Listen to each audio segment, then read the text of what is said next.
Assalamualaikum warahmatullahi wabarakatuh. Saya Zaskia Yunus yang akan menjelaskan apa sih itu global warming. Jadi, global warming adalah proses peningkatan suhu rata-rata di permukaan bumi yang terjadi secara bertahap dan berkelanjutan. Adapun pemicu global warming. Global warming disebabkan oleh peningkatan konsentrasi gas-gas rumah kaca di atmosfer, diantaranya adalah yang pertama, pembakaran bahan bakar fosil. Salah satu penyebab utama global warming adalah pembakaran bahan bakar fosil seperti batu bara, minyak bumi, dan gas alam untuk menghasilkan energi.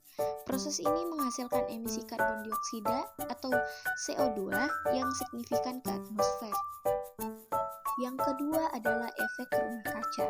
Aktivitas manusia, terutama penggunaan bahan bakar fosil seperti batu bara, minyak bumi, dan gas alam, telah menyebabkan peningkatan drastis dalam konsentrasi gas-gas rumah kaca dalam atmosfer. Akibatnya, efek rumah kaca menjadi lebih kuat dan menyebabkan pemanasan global yang berdampak pada perubahan iklim. Yang ketiga adalah sampah plastik dan rumah tangga. Sampah membantu memperburuk perubahan iklim melalui pelepasan gas metana, salah satu penyebab pemanasan global. Tumpukan sampah di udara terbuka menjadi sumber emisi metana yang dapat meningkatkan konsentrasi gas rumah kaca dan memperparah dampak pemanasan global. Selanjutnya yang keempat adalah deforestasi. Penebangan hutan yang luas atau deforestasi juga berkontribusi pada global warming. Hutan-hutan menyerap CO2 dari atmosfer sebagai bagian dari siklus karbon alami. Ketika hutan ditebang, CO2 yang sebelumnya disimpan dalam pohon dilepaskan ke atmosfer. Yang kelima adalah emisi kendaraan. Emisi kendaraan merupakan salah satu pemicu terjadinya pemanasan global. Hal ini karena polutan dan karbon dioksida yang dihasilkan oleh kendaraan menjadi salah satu penyumbang terbesar terhadap peningkatan gas rumah kaca di atmosfer. Yang keenam adalah polusi metana peternakan. Peternakan adalah salah satu sektor yang berkontribusi dalam peningkatan pemanasan global yang berasal dari kotoran dan ekstraksi hewan.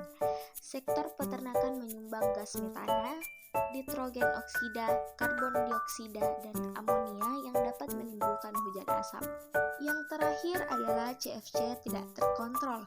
Lapisan ozon ini melindungi permukaan bumi dari sinar ultraviolet yang berbahaya bagi kehidupan di bumi. Jika penggunaan CFC semakin meningkat, maka sinar UV dapat membuat permukaan bumi semakin panas, yang sering dikenal dengan istilah pemanasan global.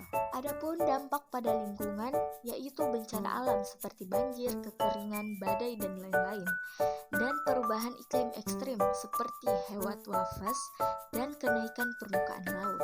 Kemudian, apa sih dampak sosial dan ekonominya? Yang pertama, kerugian ekonomi, seperti dampak pada pertanian, pariwisataan, dan sektor lainnya. Yang kedua adalah kesehatan masyarakat, yakni ancaman terhadap kesehatan manusia. Apa sih upaya mengatasi global warming? Yang pertama adalah kesepakatan internasional, seperti Perjanjian Paris dan tujuan penurunan emisi. Yang kedua adalah inisiatif pemerintah dan swasta, seperti peran pemerintah dan perusahaan. Dan adapun tindakan individu yang bisa kita lakukan yaitu mengurangi jejak karbon, seperti menghemat energi, transportasi berkelanjutan, dan daur ulang. Yang kedua adalah edukasi dan kesadaran, seperti pentingnya pengenalan tentang global warming. Demikian dari saya kelompok 5, mari kita wujudkan dunia yang lebih baik.